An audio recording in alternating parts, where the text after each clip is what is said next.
improvement and stuff you're still struggling with and stuff? Um, to be honest, when I'm like when I've been loaded in the past couple days, like I'm just like on my way home and I'm just like man, I'm so excited to play today. Like there's just not a chance anyone can beat me today. My top laner is gonna be sleeping on his computer and I am just dialed in, man. Like there's just no chance I can lose. Okay. Like there's just no way. I Okay, just so had like such mentally, confidence. yeah, so like the confidence, like that's, and we divide it in like four stages at our coaching philosophy. We say you have the stage four, which is like the mental aspect of the game, right? That's right now for you. That is you're thriving right now, right? So that's good. That's good. Yeah, I think taking a break helped a lot. And then up until 2 days ago, I was only playing like 3 or 4 games a day, like Hmm. when I was playing. I did kind of do a grind session the other day. I played like 12 in a row, Hmm. but I just really wanted to play Aatrox and I didn't want to go on a Smurf account. I just wanted to keep playing, so I just kept going. Nice, nice. That's very good. And kept going. You did all right. You climbed. So. Yeah, we gained like 200 to 250 Yeah. LP-ish, so Hmm. that's looking really good. I am completely 100% changed my mind on Profane Hydra. Hmm. I am a huge fan of brown paper bag boots and just rushing my Eclipse. I mean, the other day I think I went full Eclipse on a pickaxe and like didn't even buy boots. Like I'm Yeah. so over boots. My boots phase is done. Yeah. Good. Uh, Because it's. it just feels so good getting Eclipse Profane on Aatrox. Like I feel like I guess the way to describe it is like I just feel like I have so much more agency because you can't possibly ignore me. Like Bruiser Aatrox, you can kind of like look at him like, but Yeah. like you cannot ignore 1.1k Q2 Yeah. on the Yeah. entire Yeah. team. Like you just can't stop it. It Yeah. feels like lore accurate Aatrox is what Yeah. I Yeah. call And you said it it. yourself. You That's the Aatrox you first started enjoying playing with Duskblade, right? I think you said that. Yes, I So did. this is similar to that. But I will Yeah, say it's not the build you should go every game. There are still games where it's better to go Thunder Sky first, and then like let's say Thunder Sky into Sterk's Gauge into Death Stance, for example. You have to think about it this way: like if you're allowed to use multiple rotations, because fights are going to be extended, you have to kind of make that calculation, roughly estimate that in the game, like, oh, I have a Sejuani and they don't have that much damage in their team comp. In that case, it's better to go Bruiser Aatrox simply because you're allowed to use more rotations of your abilities. And if the enemies are stacking a lot of armor anyway, lethality is not going to be as valuable, if that makes sense. So your role within the game kind of determines the way you're building. But I will say in like 70% of your games, this will be the best build, the Profane one. Simply because in League of Legends, people don't really, especially like under Grandmaster, people don't really draft for team comp. They just play whatever they want.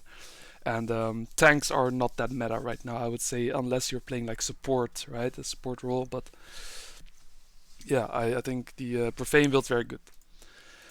yeah, I'm a big fan. Like it's just getting it's just being able to be the highest level in the game and typically the first 1 to 2 items. By the time I show up to that second, third dragon fight, I'm such a monster. It's Yeah, so hard to deal with me.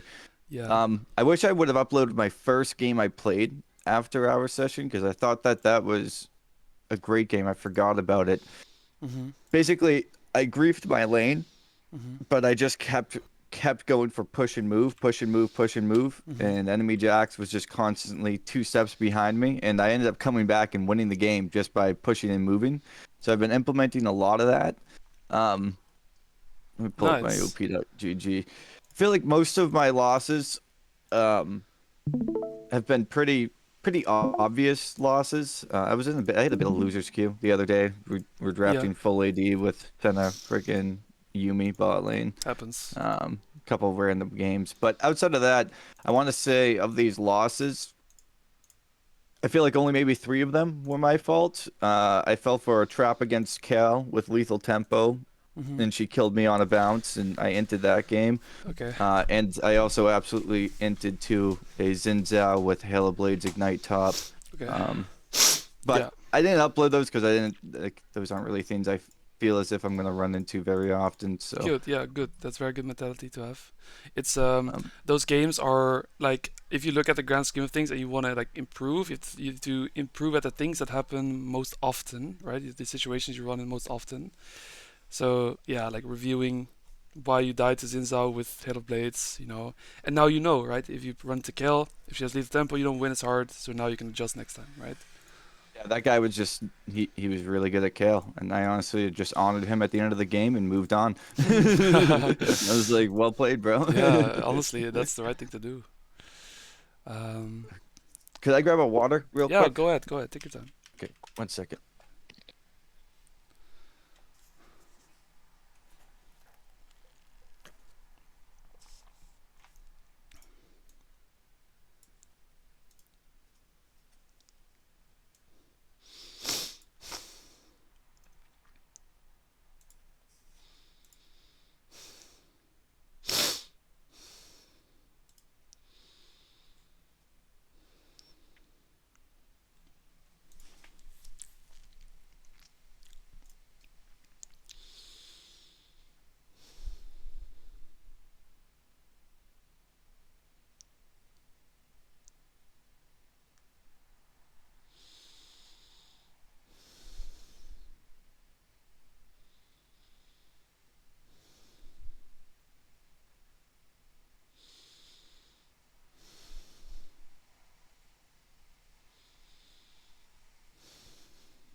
Okay, Okay, we back.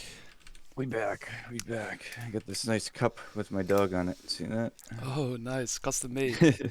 Oh yeah. Nice. All right, I All got some right, what are we coffee. in first? Aatrox versus Scion? I'm just looking around. I think that, I mean, listen, like this session will mostly be focused on what you've been doing well so far, and we'll probably just try to reaffirm the things you've been applying and see if there's some things that you're still missing here and there. But Mhm. if you're not plateauing, it's kind of counterintuitive to go like, okay, this is what's going wrong, this is what's going wrong. It's better to just kind of use that momentum to, yeah, just reaffirm that what you're doing is working and that you should keep doing it, right? So we're just gonna look at, like some laning phases, see if there's anything you can still be doing better or what you're already doing well, and then we'll move on to the mid game. And I'll just kind of go through it and see if there's any stuff we can work on. I think I would prefer to look at the matchups or like games that are most. So for example, like against Renekton, Elise, that's a really good vault review. Because Renekton is a common matchup, and if you're playing weak side, that's a whole new kind of that's like a mindset, right? Something we can take away from that. For against Volibear, for example, I would be less inclined to look, and Mbessa that too. Also, I have a question. Like, so this game you were what? You were blue side. Okay. What's your ban when you play Aatrox? I just permaban Fiora right now. Okay.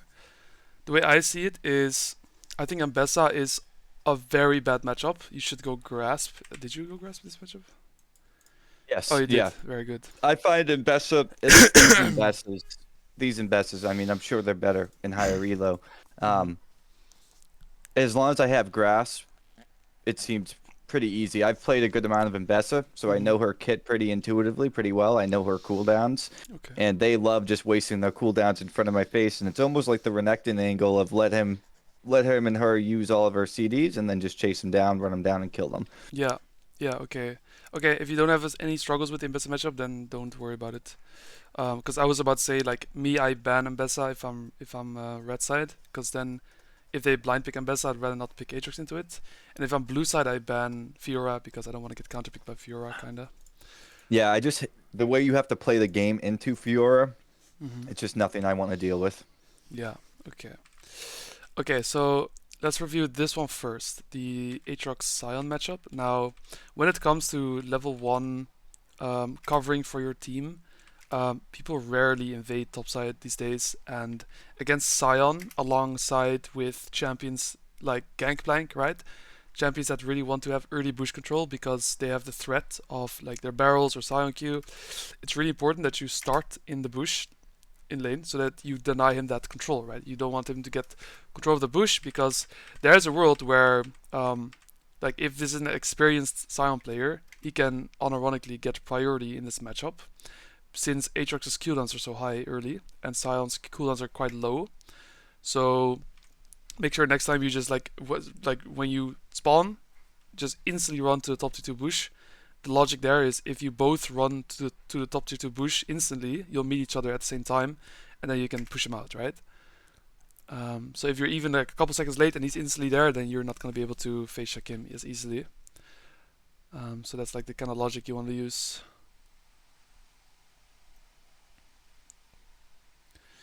Okay.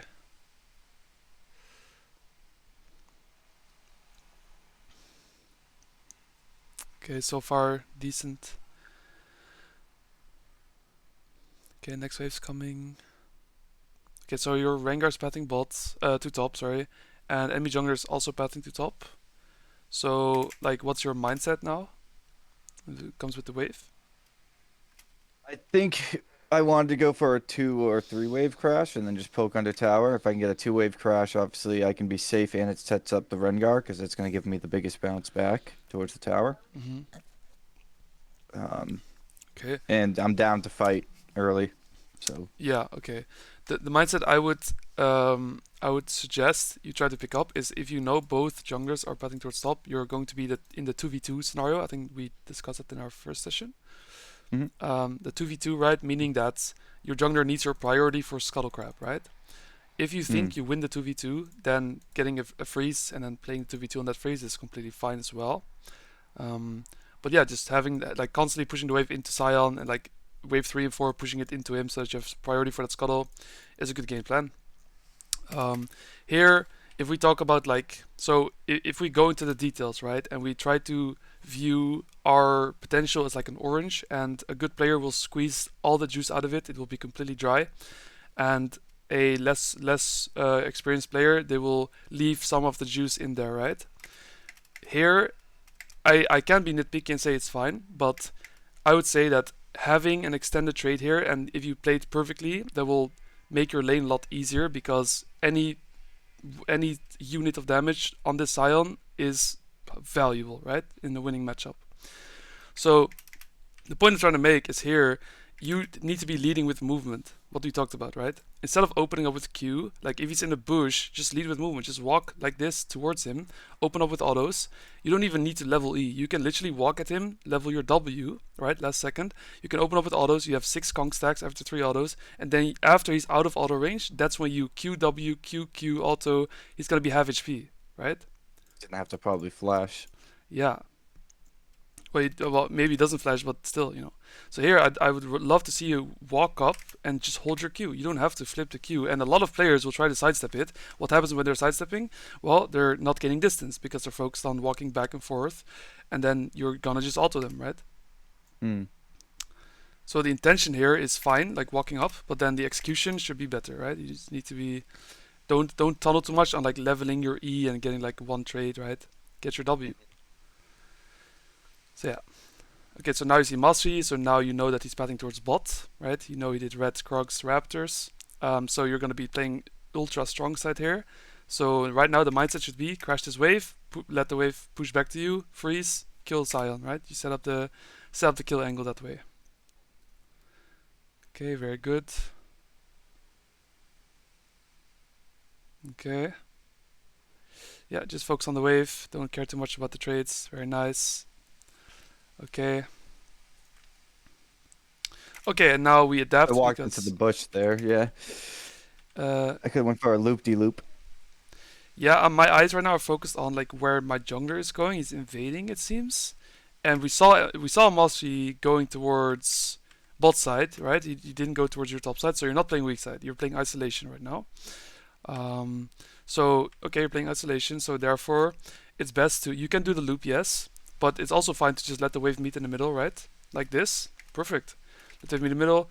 The only thing I will say to you is like next time, make sure you wait a little bit longer. And the reason is right now, if you walk up, you're gonna take the aggro from these creeps. But if you just let the wave settle, right? Settle meaning that the wave is going to be choosing their targets. You can just stand here and wait, and then once the wave settles, you walk around like this, right? And then you just again you open up with autos. Stack your conk, Q auto, W Q auto reset, and then you push the wave as well. And then this trade here, I mean, this trade could be a lot better, you know. You only Yeah, got yeah, for sure. you got two autos off on him, but by the time your conquer is stacked, now you can't use the fact that your conquer is stacked, you know. Hmm. So yeah, I would love to see that done a bit differently. Yeah, just wait in maybe like another second or two till that really settles in, and he could even start charging his Q onto the wave, and then this is even freer, right? When they walk up, because he Yeah, was. If I just give it 3 more seconds, he probably tries to push this wave. yeah, he's gonna panic, throw away his Q, and the trades will be even better, stuff like that, you know. And then you Mhm. open up with your auto attack, right? Don't forget when you open up with your passive auto and you do a full rotation, your passive auto will be up again by the end of the trade. So you get two passive autos in one trade, right? Don't forget that. Hmm. That's why we lead with movement if possible. And the only way for us to get into auto range is by doing the loop, right? By doing Hmm. walking around. So and don't be worried about him like leveling up during the trade because he needs to kill at least 5 creeps before he levels up, right? Yeah. Two range creeps left on the fourth wave. Hmm. So yeah, even though you're doing well, you could be doing a lot better still, you know. Hmm. Um, okay, so here we are thinning the wave out.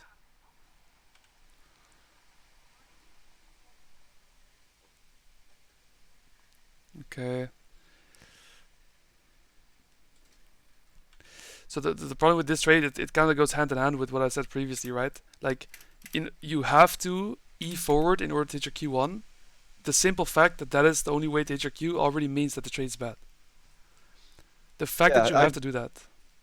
I've been trying not to do it often, but if my logic has been like if I only want a Q1 trade, then it's fine. You know, like if that's all I'm going for, just a little tiny poke and then just push the wave, I think it's okay. hmm But But but no, I know what you mean because now I can't hit my Q2 because I don't have my E. well, the main argument for me here is like even if you hit your second Q here, look at the wave state now, and look at the wave state here, right? So like here, he isn't losing anything for respecting. Maybe one creep, maybe one range creep, okay? But if you just hold your Q, let the wave settle, and now your Q is up. Look at the situation here. Imagine you hit your Q1 right now. Yeah, true, right? So you're playing more around wave states when it comes to trading because the idea is that as long as he is forced to walk up for CS and you have your abilities up, you're always going to be able to find good trades. Hmm. So take a step back, right? And then just think about the next wave to come and then have your stuff up for that because imagine you had your Q here, you know? He's dead. Hmm. Automatically he has to flash here because you just open up with autos and then you end up with QWQQ, you know? Hmm. So like your wave manipulation is S tier, but the trades you do around the wave manipulation can still be cleaned up a little bit. Yeah, the wave's pushing towards you, which is good. Okay, bases. Okay, I would love to see you cancel his recall here. I don't know if you're scared of Master Yi. Yeah, I think he got invaded on his bot side, so Yeah, I think he I just thought he might respawned be up here. Yeah. just now. Oh yeah, he's 2 seconds, literally one hmm second. Yeah. So I mean that could be like a more heads up thing you can do, right? If but I understand if like the processing of information it's also it's can be hard, you know. So this is I would say it's still consistent play not to cancel him here just because I respect the fact that you're even thinking about him. It's good. Okay, so here you buy double longsword pot, which is completely good. Very nice. Okay. Okay. Let's look at the trade, right? I think the intention here is wrong. You should be, again, not looking to use your Q on the creeps. You should be looking to walk up and then lead with movement, right? Walk into Q1 range. And then you can always EW over the creeps and hit him with your W, right? And then extend the trade that way. Or you can like Q him with Q1 and then like EQ forward, and then after you hit your second Q, you can WQ him again, you know? But like, every time your Q is down, he has like 12 seconds of free playing the game, you know?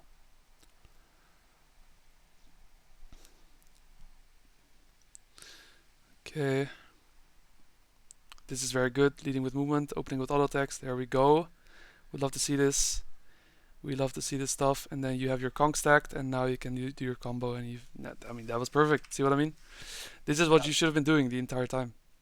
Yeah, I could implement this even earlier. I think I just felt good because now I had 2 lawn swords and I'm level 5, so it's just, a lot of damage. Aatrox is kind of coming online now. Yeah. But see how he's like walking. He's like you're mind controlling him basically, right? I'm just autoing him. Yeah, he's so focused on dodging. And then here, if you're really insane at the game, you could like Q on him here, right? And then you could like you could Q E forward, and if he doesn't flash that Q, you can predict his flash with your third Q kind of, so you don't W. Oh, okay. But yeah, that's maybe. I mean, you should be fine getting his flash. Okay, and then here. So he stays, mastery's here. You could be pinging your jungler to take this 2v2 if you want. Should be a bit careful with eing forward. Yeah, very nice, he's trying to bait you, but I mean the problem with this for him is that even if like you're respecting really well, which is good because like you don't care about mastery, as long as you hold the freeze here, Sam will always be completely out of the game, you know. I think he even walks up. I know, I didn't get him there. Yeah. What do you think you It was went good to wrong look here? for it, though. It was good to look for because I know I just saw Master Yi, so I was hoping maybe I could get an angle on him here. Do you not see the kill angle? Yeah, no, I see the kill angle here. What do you think the combo should be? Well, he has no flash, so I mean the combo could be. I probably could have. Well, I think I need to hit Q1, walk up, hit Q1. I could even Q1E in this scenario because I can W and then Q2 flash and then keep him chained, and then Q3 on his head. I would guess that'd probably be the best combo. Okay, so the way I see this is okay. So if you're really insane at the game, you walk like this because like look at your wave, right? No matter You're what gonna drag happens the here, wave. yeah, no matter what happens here, you're always trying to get this freeze. So you're trying to get this means to aggro onto you so that the wave doesn't crash. Okay, and then Sion right now he's kind of screwed because if he walks this way, you're gonna catch up to him. If he walks this way, you're also going to catch up to him. Why? Because you're walking in a straight line, but he's forced to take an angle, which means that he's losing out on distance. Does it make sense? Yeah, and I'm dragging the wave with me. Yeah. So all In you have that to scenario do too. is just keep walking. He's like right now, just keep right clicking, right?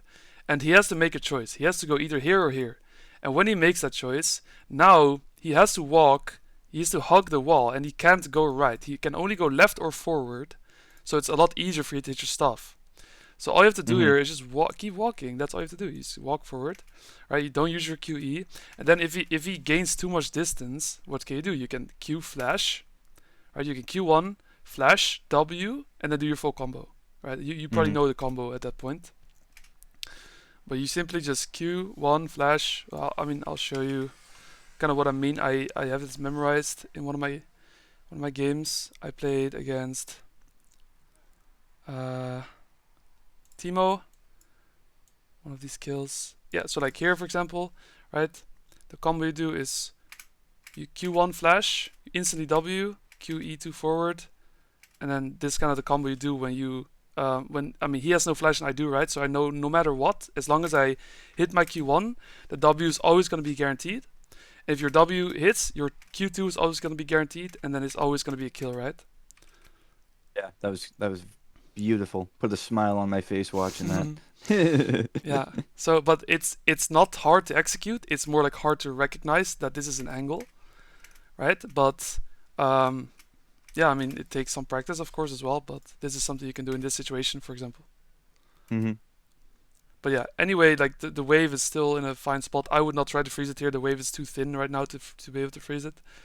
Every time I Um, think about freezing, I just go through my mind of you saying you think freezing's fake against tanks. yeah, I mean, yeah, it kind of is, honestly. Like, I would say early game, like before 6 minutes, it can be good sometimes. Other than that, it's fake. Like, you should just let the wave be even and zone from XP, in my opinion. So yeah. Okay, so you do this thing, shove the wave out, good base, go top here. Okay, run straight top. Um, okay, that's fine. Yeah, okay. So you check tab as well, which is good, right? You need that information. You saw what he bought, hopefully. Double cloth Yeah. armor, no potions. So any equal health trade will be good because you have potions, he doesn't. Okay. So right here, I would be a little bit skeptic to play aggressively because you don't know where mastery is in this moment.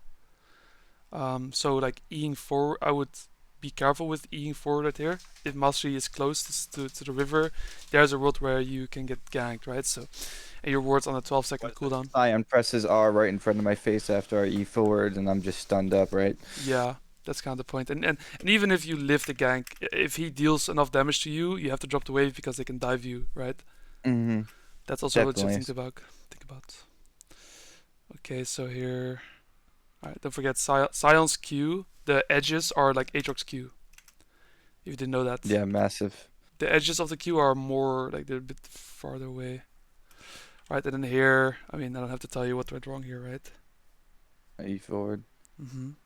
And also, you don't see mastery, so the intention behind this trade is also bad. You must assume the worst. If you don't have information, you cannot like basically you're committing a crime, but you don't get caught by the police, right? But it doesn't change the fact that it's illegal, right? Yes. So you're doing illegal stuff, and the only way for it to be legal is to place a ward first.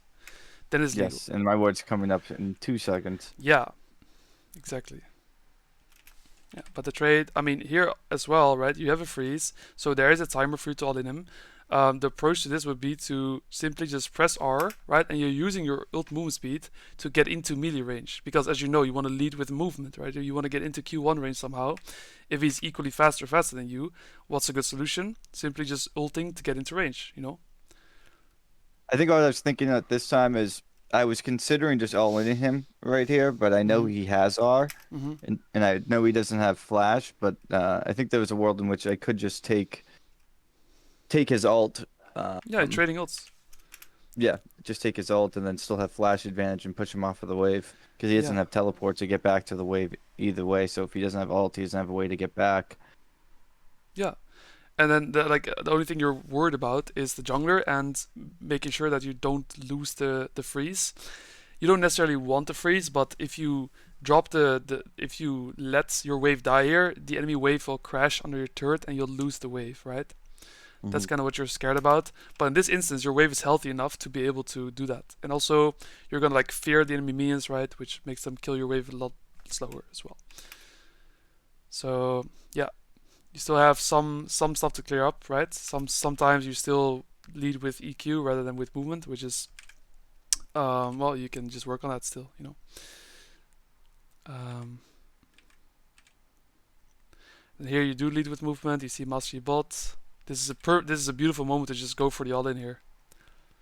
Yeah. Like if you just ult, use your movement speed, right? You can even block his arm most likely with your flash. If he tries to ult away, beautifully slice up his Q, and then here like this is just really good intention, but like a little bit lack of commitment, right? And then you EQ for it again. See, this is your this bad habit you had at the start. You're getting it again. You see? Yeah, I don't know. Yeah, I don't know if I was just doing it a lot in this game or I'll have to look at the other games. Yeah, I don't know. I am eating forward a lot on my Q1 into Scion here. Yeah. I promise you, just ult and walk up to him, and he's dead. Like the problem will always be this. This is the exact problem I'm talking about. If you EQ Hmm. forward, hit your W, you cannot reliably hit your Q2, which means you cannot reliably pull him, which means you cannot reliably hit your Q3. But if your E is Hmm. up after your first Q hits, you will always hit everything you have, right? This is the exact problem I'm talking about. He's able to walk out of your W. because your E is down. So you always lead with movement. You just walk up. He's gonna like try to sidestep your shit, and if he's trying to sidestep, you will get closer to him, right? Because you're walking in a straight line. He's not. And it's just perfect. Okay, so I mean you are zoning in from XP at the end of the day, which is very good. Okay, that was like this EQ here is for me. This is acceptable. Reason is like your W is down, so and your next Q will come back up at the same time as your W. You see? Sinking cooldowns, yeah. Yeah, you're synchronizing the cooldowns, which is acceptable for me. But that was the only time it was, at least in my opinion. And now I see your Q's up and your W's up as well, so that was a fine Q1. Here I'll just slow push this. Yeah, very good. You do. So like your wave management skills are like definitely good. I don't disagree with anything you're doing in terms of wave management. Um, yeah, and then you hard shove this wave, and then you decide if you want to stay or not. 850 gold is a decent number to base on, but I wouldn't say it's the end all be all. So I think staying is very good. And then you can cheese with us like this. Please don't EQ forward. Okay, you do. Man, come on, bro. You just gotta walk up in Q, bro. What's stopping you here from just walking into Q1 range and then just hitting it?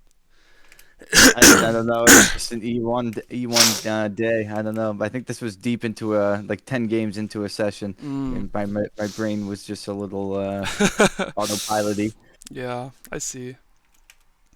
But like now you can't use your E. You know, it's out. It's gone. You Yeah. can't EW forward and hit your third Q or anything. You know. Oh, you end up putting him.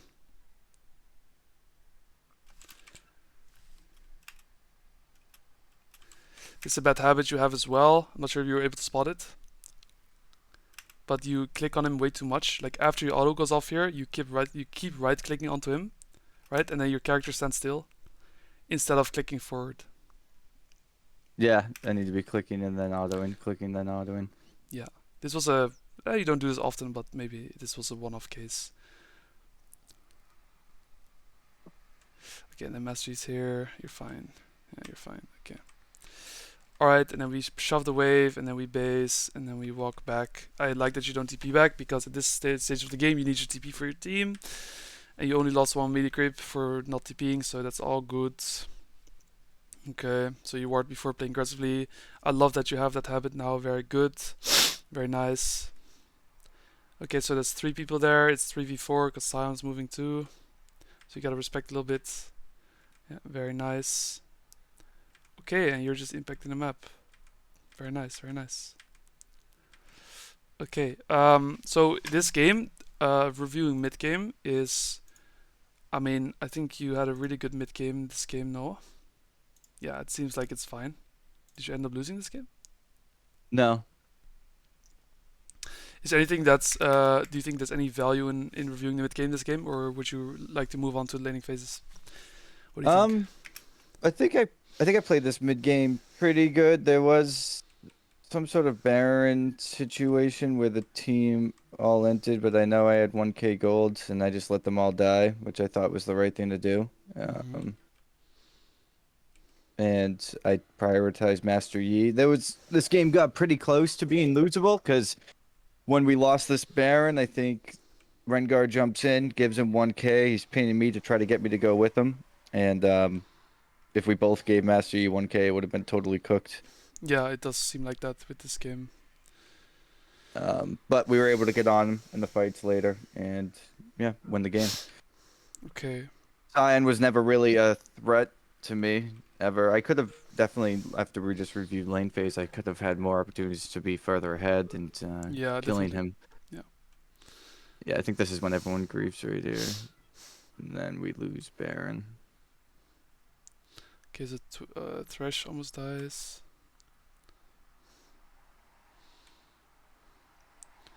Okay. So you're sieging. But okay, it's fair because Rengar is not here. Yeah, you should get out. I mean, it makes sense. Yeah, and then after they all die, Rengar runs in and does a solo queue classic. I mean, doesn't make sense to try to play that. You're right. Yeah, Master Yi, I was like, man, he just got 700 from Morgana and Rengar. Yeah. But yeah, I just stay strong, keep my gold up, and then Yeah, you win the just hold fights. on to your lead. It's very good mentality to have.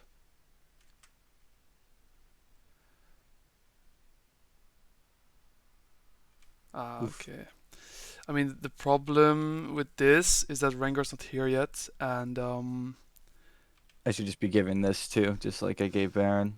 yeah, because it's Because we can't 5v4. contest this. Yeah, you Yeah, we can't. can't contest this. Yeah, you can play very slow. You can like try and make the enemies fight you so that they don't hit Drake, and kind of buy time for Rengar to come. But overall, yeah, it's not. Mm, it's not really playable that situation there. Okay. Well, let's just move on to the next vault. I think it's fine. Okay, 1 second. Let me just let my dog in. Yeah, go ahead.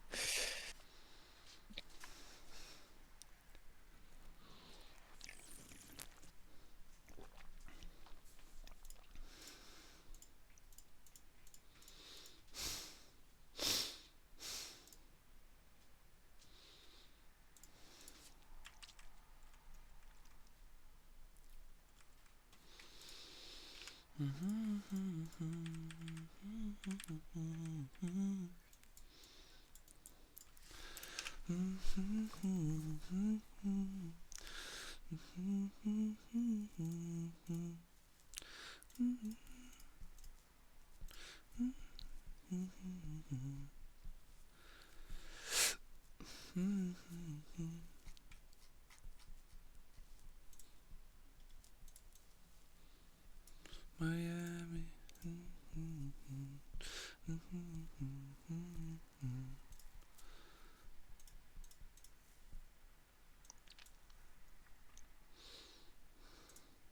Okay. Welcome back.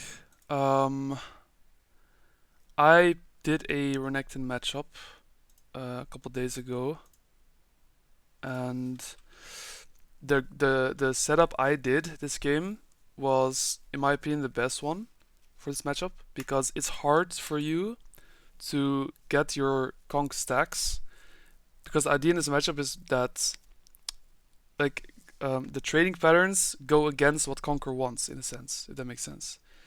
Because you're trying to do you're trying to early game do short trades, and then when your Q is down, you still have the threat of walking up with grasp autos, right? Normally with Kong, it would be kind of hard to trade because he wants to auto Q you, and then you want to respect that. But if you have grasp, you can actually just take the auto Q and auto attack him. Um, and like the way the matchup goes, if he all-ins you, you want to respect that. And then after his E is down, that's when you want to trade, right? But usually you don't continue to trade too much. I think just overall Grasp is just going to be a little bit better than Kong in this matchup. Um, Grass definitely makes a lot of lanes more intuitive to play, almost. yeah, and you're allowed to get priority in matchups where you're usually not supposed to get it. And that's the Hmm. main thing for me because the first four waves of laning phase are the most important.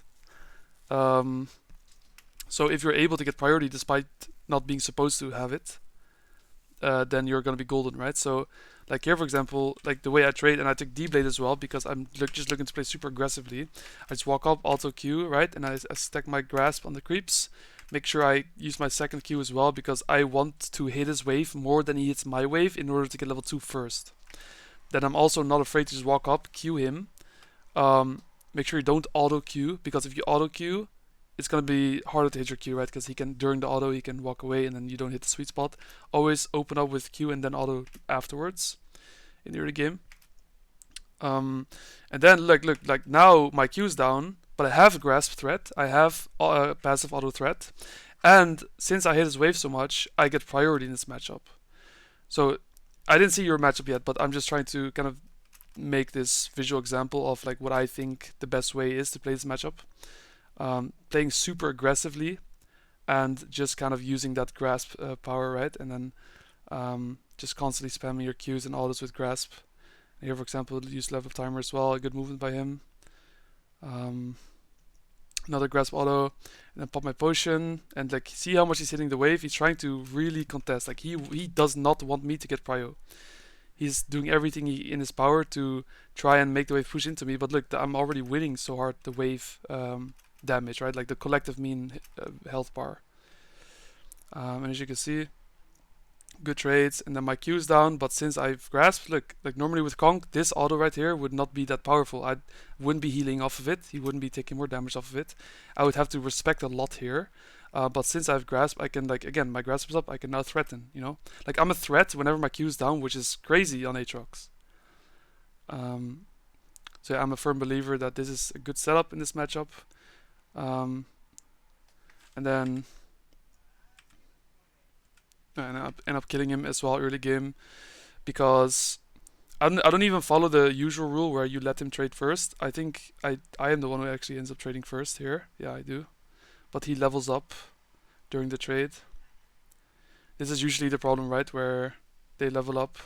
But I mean, Grasp saved my ass. Because, like, imagine I have Conquer here, right? Like, I would stack my Conquer, but then by the end of the trade, my Conquer would be stacked, but I wouldn't be able to use it. Because you only use Conk once it's stacked, right? I don't think you would have the effective HP to be able to actually play out the trade either without grasp, because you've gotten like 5 grasp procs already. Yeah, and I'm healing a lot from it, right? Like, I mean, that's 72 from my 72. passive, but also and here I get 2 grasp procs in this one skirmish alone, right? And like the magic damage on top of it, really really nice. So yeah, I think grasp is just a lot stronger if it swings matchups in ways that it normally wouldn't be. You're not allowed to play the matchup in that way. Yeah, I Um, want to say this game, I don't know how much learnings there are in this one. mhm, I'm basically just a pacifist until eventually I have 10 kills. mhm. Um, So like, but I just respect the hell out of Renekton Elise. I don't trade. I just play full safe. Like it's mhm, Renekton Elise, like yeah, I am a pacifist. yeah. But I would argue that the opposite is true. If you have the proper setup and you play super aggressive early, if you can get the first crash, you're in a really good spot because whenever he gets the first crash, the wave pushes towards him, right? And you don't want that because if Renekton and Elise are top and the wave is freezing, then you're cooked, right? So if you get the first crash and the wave's pushing towards you, yeah, they have a slow push and they can maybe dive you, but you don't have to take damage when the wave is pushing towards you and you're full HP, and then your jungler can also cover for you if they really want to dive you, even if you're full HP. You can also like buy Ruby Crystal when you come back, right? Really make sure that you cannot get dived in that regard. But yeah, like the difference between getting priority or not, that it's a massive, massive difference. Yeah. Yeah, here I was making the conscious decision that I didn't want I wanted an even wave state and to let it crash. hmm but yeah, I think that is wrong for 2 reasons. One, now they can do this, right, where they invade. Yeah, they kill my Tryndamere. Yeah, and you can't do anything about it. Like, so if you had priority, they would not be able to do that, right? Mm. Because Renekton can't move, and then you can move instead of Renekton. Mm. Now he has red buff, which sucks a lot.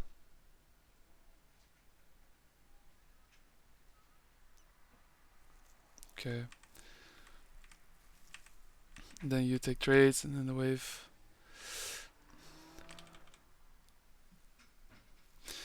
Yeah.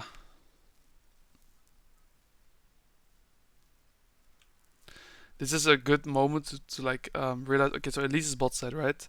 Here you just have to not panic and walk up and just auto him. And if he trades onto you, you just walk forward and return the trade or just return the favor. But anyway, the matchup shouldn't be in this position in the first place because like he has full fury even though the wave is pushing towards him, which is usually not the case. And then he has red buff, right? The main learning here is like everything that went wrong is simply because you played too passive in the early game. And it's counterintuitive because you're like, oh, I'm playing as Renekton Elise. I should not be playing. I should be playing passive. But in reality, you're not. You're supposed to be playing aggressive, which hopefully you understand now, right? Yeah. Yeah, I get you. Okay, good. All right, we'll look at the other ones as well, like early laning phase. Okay, so against Ambessa, Grasp, D-Shield, I'm completely 100% fine with that. Looking for that early passive auto. Don't forget that you wanna. Wave attack me. Yeah, I was a Yeah. little late. Yeah, okay. As long as you realize that, then next time make sure because like you could have had a already one grasp auto, right? And we're trying to squeeze that orange. Okay. Also, I think like against Ambessa, um, opening up, like you need to wait until her Q is down before you Q, if that makes sense. Like the same logic you use against Renekton, kinda, right? If her Just Q's going up, for like if I can hit her and the wave with the Q for prio hmm reasons is why I just throw this. yeah, but like okay, think about it this way: if you hold your Q here and she trades onto you, now if your Q is up right now, you can hit the creeps and she can't hit your creeps because if she hits your creeps, then you can Q her. Yeah, she has a 12-second Q cooldown, level 1 too. So she's just, I think it's 12, 10 or 12, something like that. So I can honestly just walk up and just start autoing the casters here too. And I have prio already because she used her Q first. Yeah, exactly. Perfect. You understand it. So yeah, just hold your Q until. I mean, it's like the same. I mean, there's so many matches where you want to. It's like it's a system. You know, you need to understand. You need to be the second one to use your Q in some matchups, and in some matches you need to be the first one to use your Q. So yeah. Okay, but there you go. Your grasp value here. Get another one. Walk up. Ward to bush, very good. You want to make sure the reason I like this ward so much is because if you allow her to trade onto you and get away with it, you're not able to punish her abilities being down. That's very bad, right? Because next time you trade, she has an extra rotation off on you. So this is very Like good ward. grasp passive and 2 Qs. That was good. Hell yeah, very nice. Um, okay, she wastes her Q. Crash this wave if you can. If not, it's also fine. Like Aatrox is one of the champions that doesn't mind delayed crashes. Yep. Having an awkward wave state on your second wave, like some champions cannot play the game. Like if you're playing Jax right now, it's doomed. But like Aatrox just is like almost a ranged champion, so yeah, it's good. You can always yeah, very nice. You walk back right. You try to make the wave push back towards you a little bit here. I'm a little bit scared of like where the jungler is, but I think you're full enough HP to like okay Rek'Sai, we see her. Okay, so the intention behind this trade here, I like that you don't use your Q yet, even though she is going to be lasting this creep, because if you wait a little bit, you can actually match your Q and W, right? But like Yeah, now here, I'm about to hit 3. yeah, so so in your mind, I can already tell you're trying to like surprise her with the fact that you level up, but in Mm-hmm. reality, it's better to just wait and like let her be in an animation where she's like lasting a creep, right? Because even if you hit your Q here, you cannot really do anything with it because like if you hit your W and your E is down, she's gonna just dash out of it, right? So it's always coming back to the same principle of not using your E on your first Q. Because even if you hit it, like this Q won't hit the second one. If that makes sense. Okay. Grasp value. Okay. Alright, so you walk down. You can't ward, but it's fine. Like as long as you saw where Rek'Sai went, yeah, she went both sides, right? So yeah, it's perfect. Okay, and then here, oh, yeah, I feel like I'm being very strict on like your Q usage, but I have to, No, I understand. yeah. I think as well here, like I mean, just the same stuff, right? You want to just auto the waves like your grasp, and then you want her to trade on you, and then you kind of respond. You want to be the second one to trade, kind of. Mm-hmm. And here, kind of your goal with the wave should be to push it back into her, and then crash on next wave, right? So you want to stack two waves and crash them simultaneously. That would be perfect. She's gonna level up here during this trade. Ah, she doesn't actually because you're tanking your creeps. Very nice. But the main problem for me is like your Q's here. The fact that your Q is down now makes it infinitely harder to contest a wave, right? Because like you're able to auto attack her creeps with your Q being up right now, and if she does a trade like this now, because her Qs are down, she has to respect. You can just start trimming the wave, and if she tries to trim the wave back, then you can Q her. If that makes sense. So like your Q is a threat to allow you to control the wave. Not using your Q allows you to control the wave, in a sense. Having the cooldown. Yeah.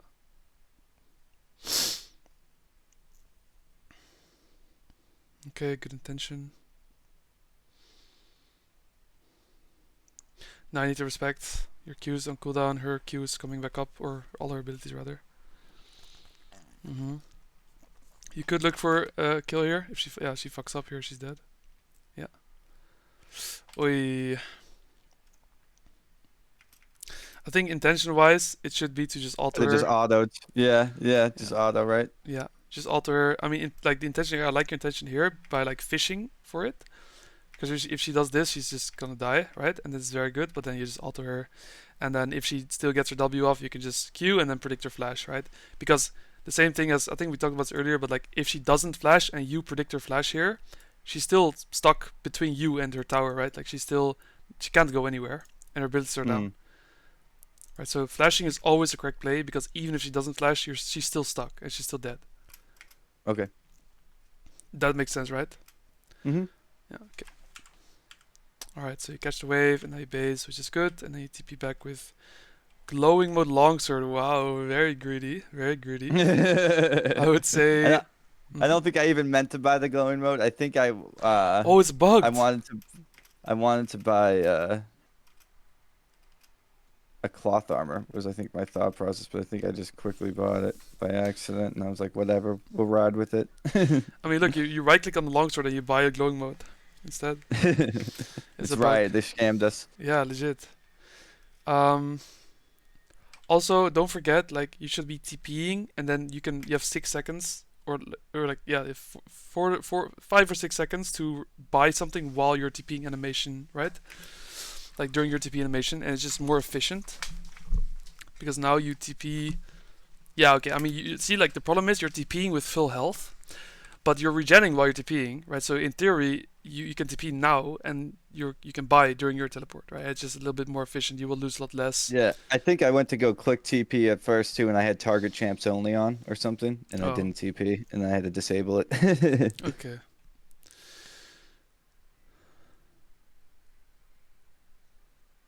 Oh, nice try. That's probably I probably could have Q2 flashed here, right? And then Q3 E forward. Yeah, it's a kill angle for sure if you predict her dash. If you flash Yeah, if I forward. flash forward right here and then just Q3. Yeah, Yeah. that was a kill. But I also think that you can just hold your W a bit longer and then flash W. Hmm. If that makes sense. Yeah.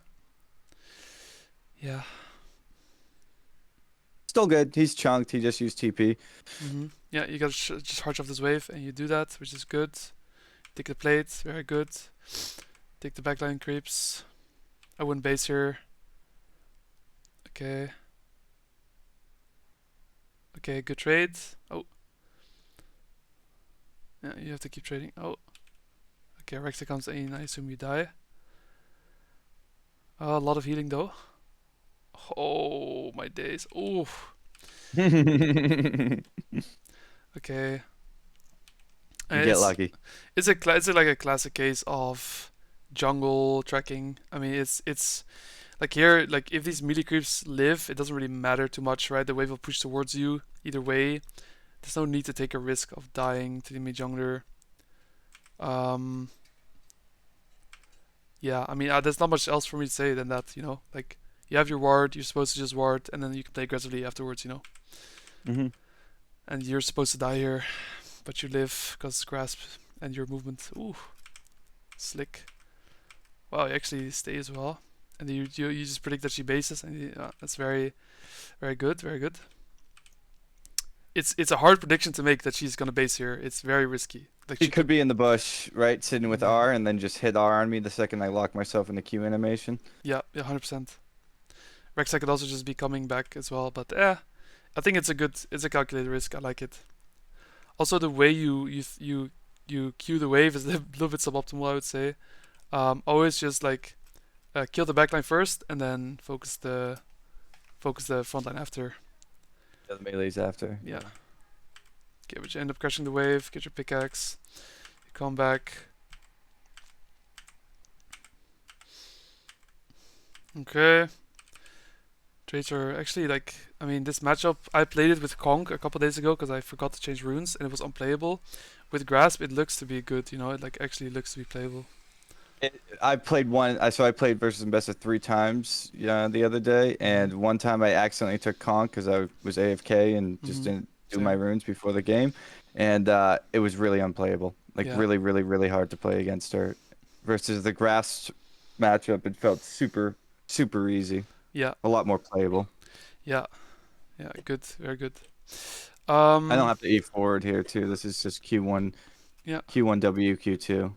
yeah, I guess I thought maybe she would dash, but I think she was like AFK, just right clicked on yeah, language changing Son and Spotify. yeah. Exactly. But it's still fine. You realize it at least. That's good. And then you should just focus on trading here. Okay, very nice. See, like this time when you queue forward, your W is on cooldown. This is like fine intention, you know. It's very, very nice. Very nice. Now you have your W. Oh, okay. I tried to get a Yeah. cannon, but I missed it. -1.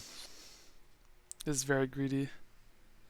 I don't like this because, like, okay, so you have the health advantage already. So right now, after crashing the wave, just ward. Rex has basing, and it's hard for you to poke on a turret because your Q is on cooldown now. After this, right? So just Mm. ward, then you don't have to ward later, and then just walk back, and then after you come back, the cannon dies, and then you can actually poke her on your caster creeps. Remember what we said? When Mm. you poke someone, caster creeps. You know. And then all this damage you take, I think it's a bit.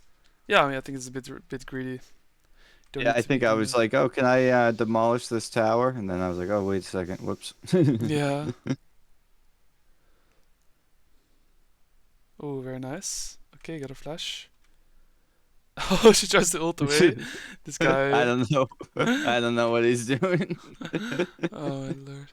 Okay, nice, you And I live. agreed to recall with Rek'Sai there. Yeah, but honestly, this is like if you walk to your tower, she sees you. Yeah, and I die, so I just stood still. Yeah, very nice. Come back, and then. Okay, so now the question is how are you gonna impact this game because it's looking pretty dire. Okay, so you. Okay, I mean here I think it's. You should be either looking to like TP bots and make a play there, or just diving top. Like the game is 3-12, so your risk is your risk management is going up, right? You're trying to take a lot more risks. Here, for example, like don't queue the wave because if you're looking to be more risky, now you need your Q to be able to dive her. So, oh, it's actually 2 second cooldown, level 9. I guess it's fine if you don't use your third Q. Yeah, okay, I learned that as well. And then here, like if you want a diver, what do you think the optimal play would be? Let her run right into my Q2. Yeah, or just walk up and lead with movement, right? And then just Q1, just ult, even open up with ult. Because every Yeah, when you open up with ult, every Q does more damage as well, right? So you need every ounce of damage you can, and then just dive her. And even if you like, the thing is, even if you fuck up the dive and you die and she lives, you know, look at the game state. You need to be taking risks right now. If nothing happens, you will lose this game because at some point there will be a team fight, and if you're not stronger than everyone else, you're just gonna lose, right? yeah. The Felios Blitz, I think, take first tower right now. Yeah, it's 3 kills to 12. It's completely unplayable. So this is a good moment for you to realize that and just go for it. You know, it's a Mm. very, very good odds play. Like 50% chance, maybe 60% chance. Fuck it, you take that any time of the day. Because what are the odds that you win a team fight if you don't change? If you don't like get a lead right now, what are the odds that you win a 5v5? You know, that's the question. Yeah, not Pretty, that great. yeah, pretty bad. So this would be a very good dive angle. And then TPing top here, I don't agree with TPing top. Like, at least look at the bot play because there are a couple shutdowns there, right? Mm. Like, look at bot right now. If they're diving, it's like that's the best odds you will get to get your ass back into this game. Because the enemies are not playing around the fact that you have teleport while doing this dive, right? So that's like a surprise factor. So if you TP, get like maybe 1 or 2 kills, you can maybe actually carry this game. But like TPing top here, just playing for yourself, is nothing's gonna change, and that's like a mentality thing.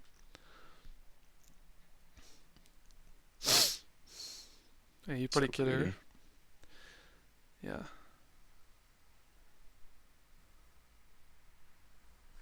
Oh, I nope. mean, leading with movement again, I would say.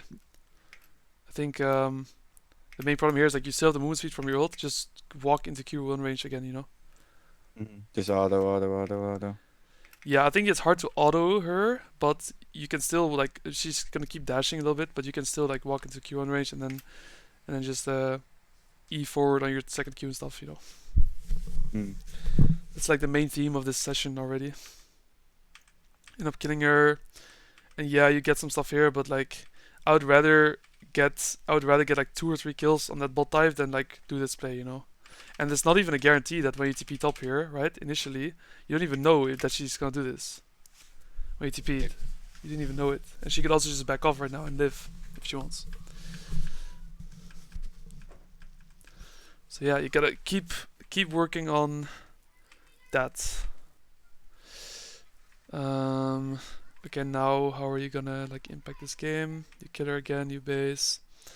Okay, so right now the mentality should be, okay, I'm gonna just try and pick people off, wait for enemies to make mistakes, and once I have 2 items, I can actually like maybe look to join a couple fights. Okay, so this guy or girl is making a mistake. Okay, kill. It's very fast. Oh my. Aurora. Yeah. Kill her, Blitz comes, kill him, you die.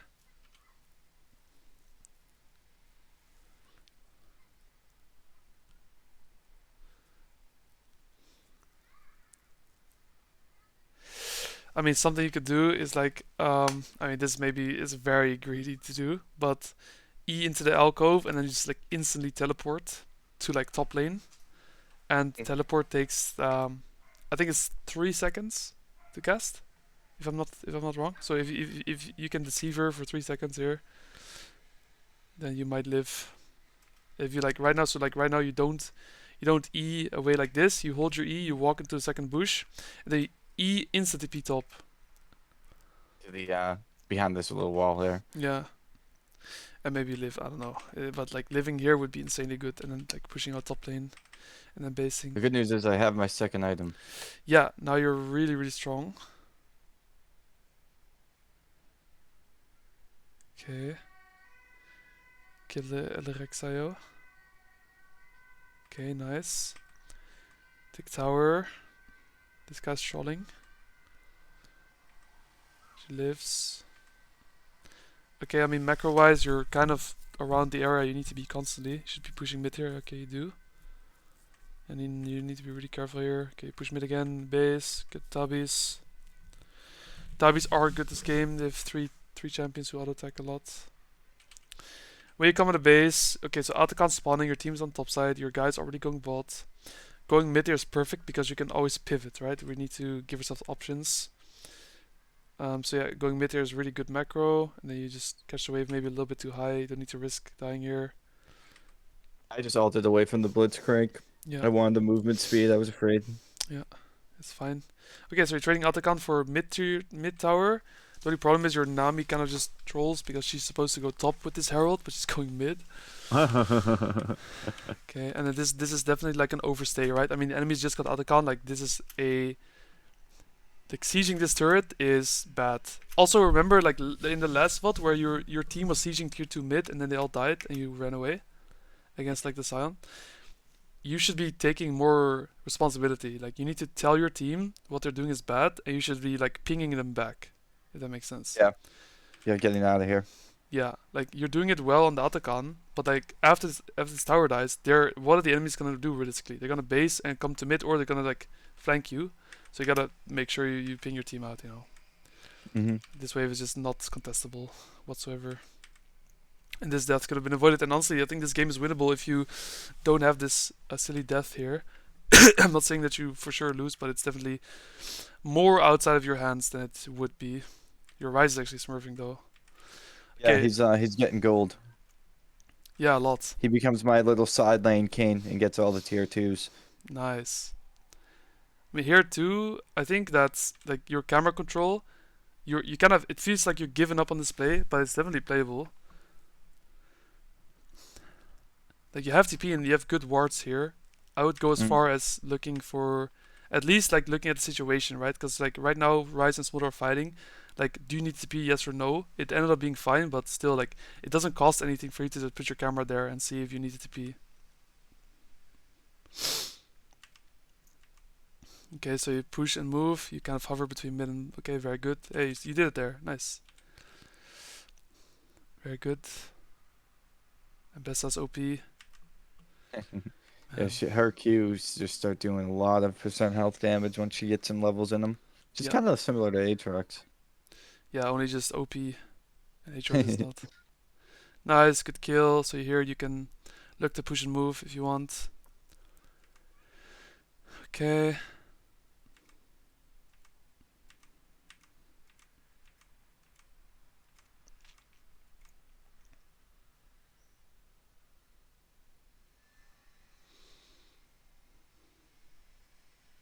Okay, let's look at the team fights. Okay, so initially, this is on Bessa TPs. No one has started the Drake yet.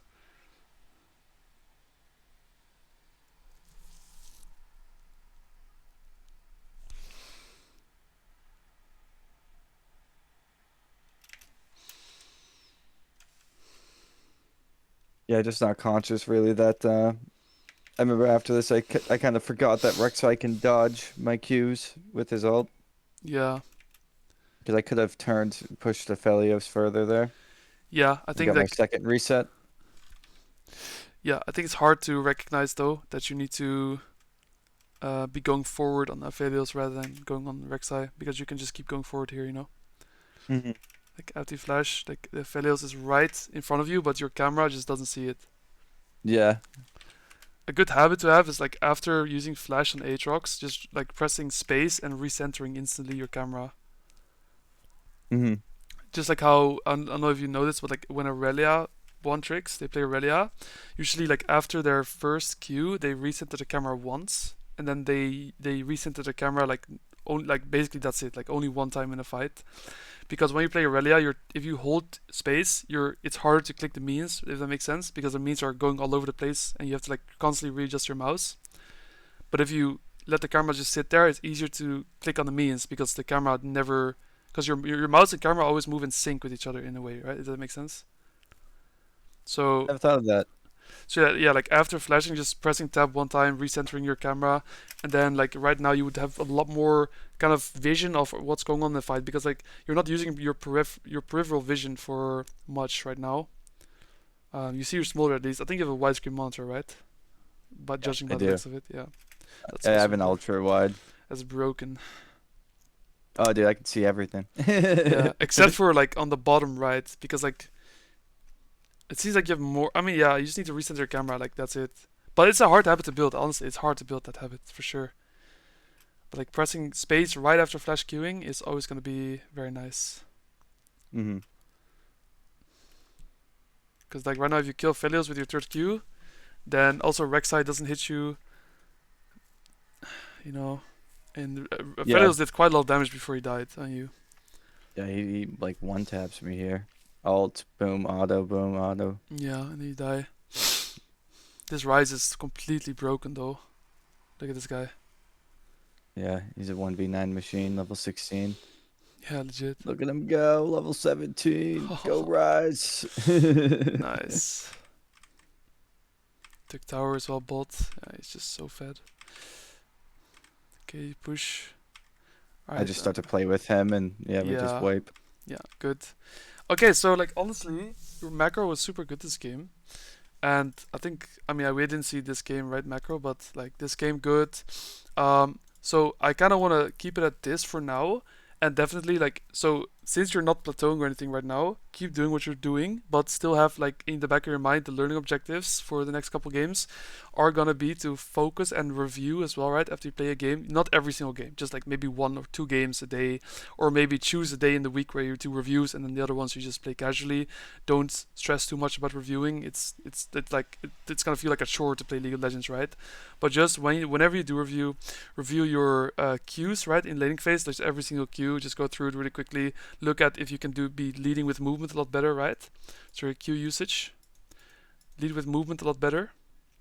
Because in most vaults you were like QEing forward when you could just walk up and auto, right? And then like TP usage as well, I think still needs some cleaning up. But what you've really already improved on is your wave management.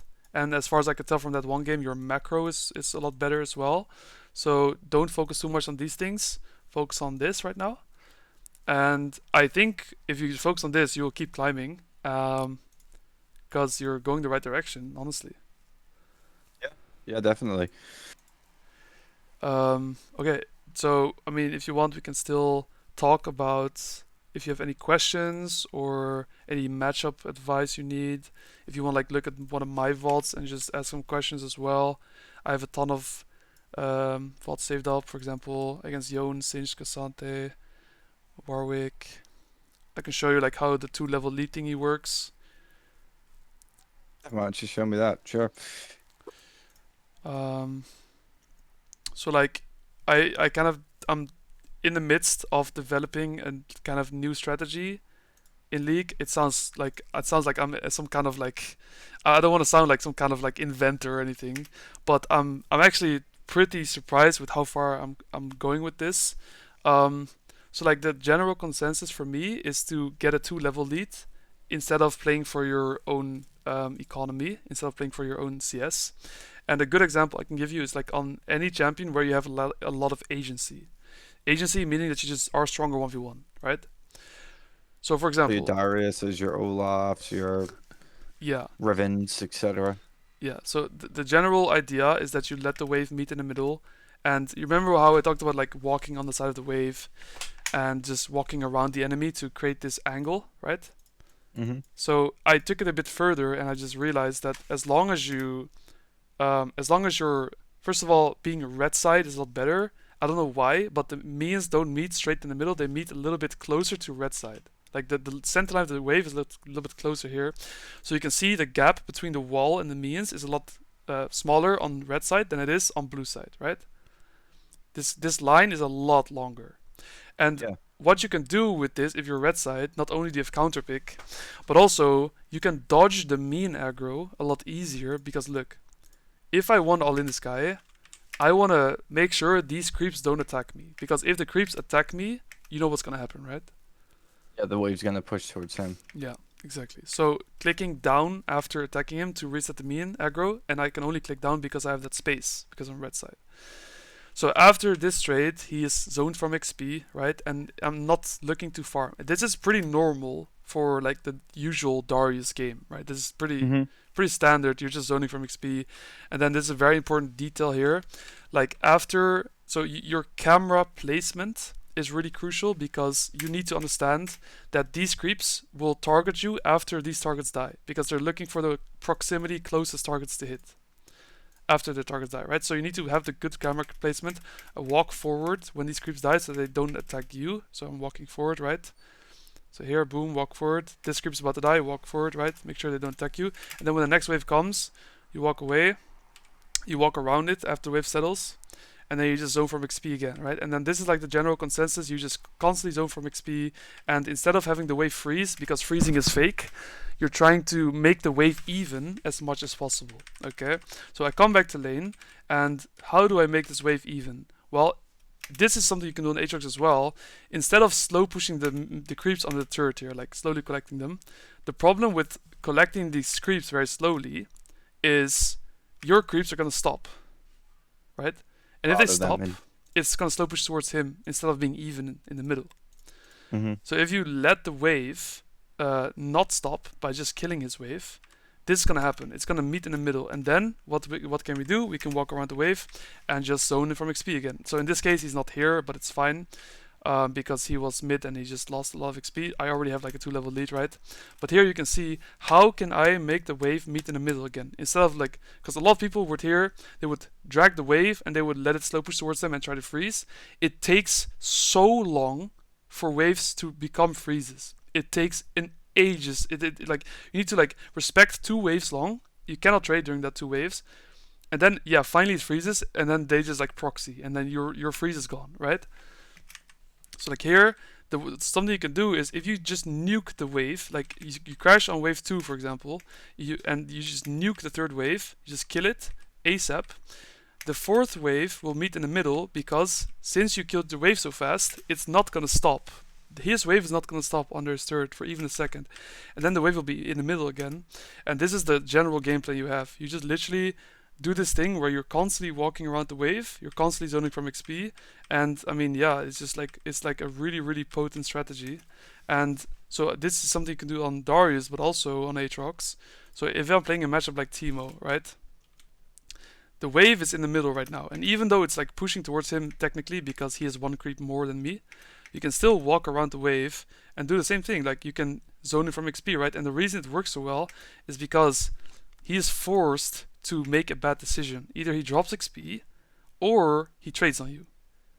But if you're a stronger champion 1v1, that's what I said at the start. You need agency, right? You need to be stronger 1v1. In this case, I am, because if I just trade on him, walk away, I win the trade, I'm good. You know, it's like you just do this, take the trade, and you walk out. Nice, and then you have your E to disengage because you had a lot of patience with that. Yeah, I'll lead with I'm seeing movement. the movement. You see, I thought I was getting better at. Well, I am getting better at the movement and Yeah, you are. all of that. But there's even more that you There's don't see. layers to it, you know. Yeah. Yeah, yeah, yeah. There are layers to it. Okay, so Hearts of the Wave, you base, TP back. Why do I TP back? Because if I TP back here, I can get the wave, make it kind of even as much as possible, right? And then what do? We let the wave come to us, and then we zone from XP again. So what we're gonna do here? Guess what? We're gonna walk around, right? Why do we walk around? Because we want a ward first of all, right? We already have a ward in river, so this entrance is covered. All I need to do is cover this entrance now, and then we wait a little bit, right? Why do I wait here?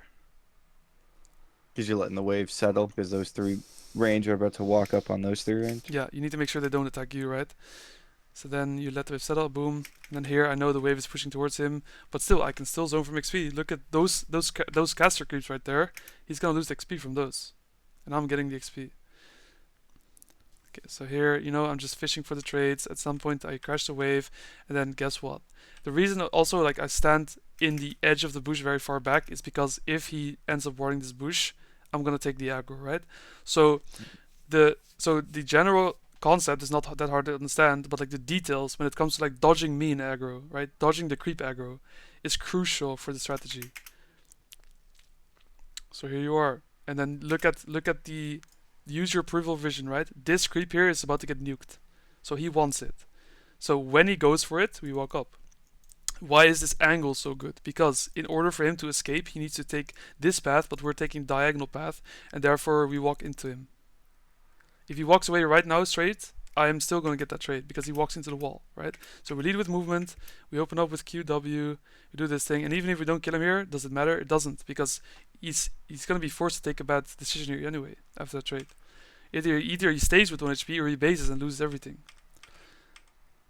So we do the wraparound method, right? We base, we wrap around, we go into the bush, we kill him with my Leona. Very nice. He's just cooked. Yep, and then we catch the wave here. Why do we catch it fast? Because we don't want our wave to stop, right? Our wave never stopped. Even in the middle.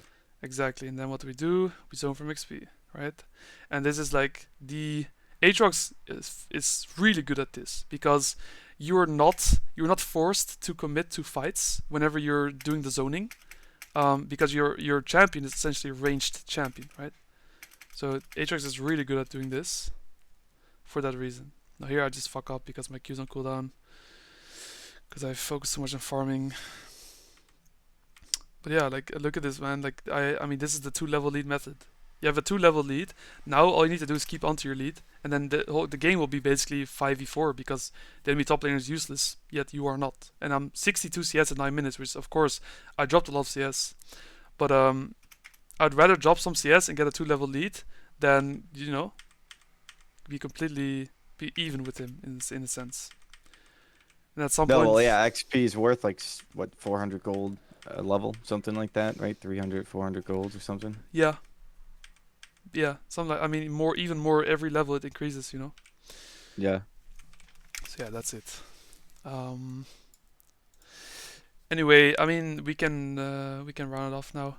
Any questions? Trying to think. I don't know. I mean, my games have been going well, so I kind of just wanted to get in here and just kind of go over a refresher, see if there's anything that that we could catch, and we caught a good amount of things, Mm-hmm. just with kind of some of the basics, right? So I think I'm just gonna keep doing what I'm doing. Work on implementing those things. Probably play another week. Um, and just try to look to win my games harder, Hmm. I guess. Is Yeah. probably the logic I'd say. Like just I'm Uh, just getting a bigger lead and just keeping that lead and just yeah, just winning the games harder, just being that carry. Um, don't adapt this mentality of like, oh, if I don't get a lead, I can't carry. Think of it this way. Just try to always make the right play. Just do play accordingly. Because if you're now going to shift your mentality like, oh, I need to like play more aggressive, well then you're not gonna properly ward before walking up. You're not gonna respect enemy cooldowns, right? So just think about the things with like all you need to change in your gameplay. Like your wave management is already good. Just like think about your trading patterns more because you're yeah, already and just opening up recognizing. those. Yeah, you're already opening up those trades for yourself. You're doing that well. You don't need to try and get more openings. You just need to, when you see an opening, execute better. Yeah, yeah, I just need to like see those angles a little bit better in game. You Hmm. know, like I'm having some opportunities that I can really win the game level 3, level 4, and I'm putting Yeah, myself in a good position there, and I'm just not always capitalizing as much as I can yeah, on that. Um, so yeah, that's what I'm going to work on is just implementing everything we talked about. I'm going to slow down and pay attention when in my reviews to my cues a little bit more. Um, put a little bit more focus on that. You know, it's hard because when you're one tricking so much, you just start to become like robotic about it, if that makes sense. But just like throwing your ability usage out there. yeah, But definitely something I want to make sure I'm paying more attention to. It's something I've gotten better at, and just want to make sure I keep that habit going. yeah, Um, I'll try a little bit of Sundered Sky, but I'm a big Eclipse Profane guy right now. I got to be honest. yeah. And yeah, I'll just keep trying to climb. We're D2 like 40 LP something right now, so Hmm.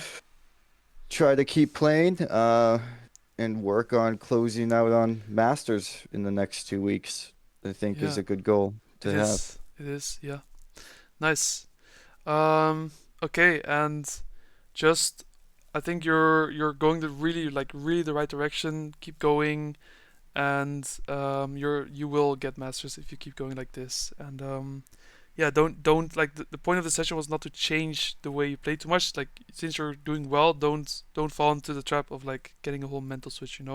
Just do what you've been doing, but just execute differently, and you'll be just fine.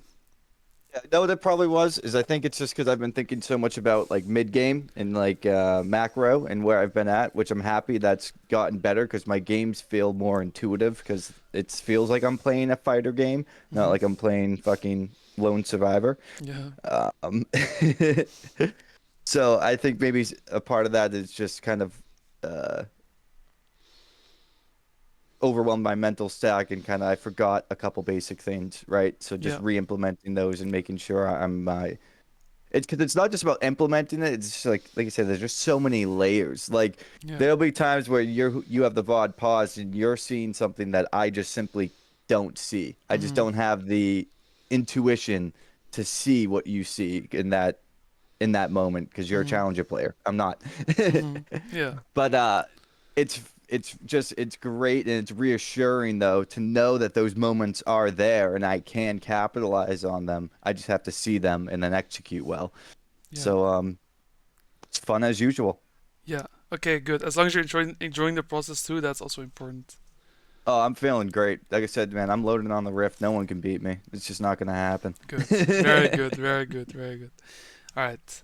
All right, man. Have a good rest of your day. Get some sleep, and I'll see you. Yeah. I'll see you whenever I see you, man. Yeah, I'm gonna go to work now and then come home and play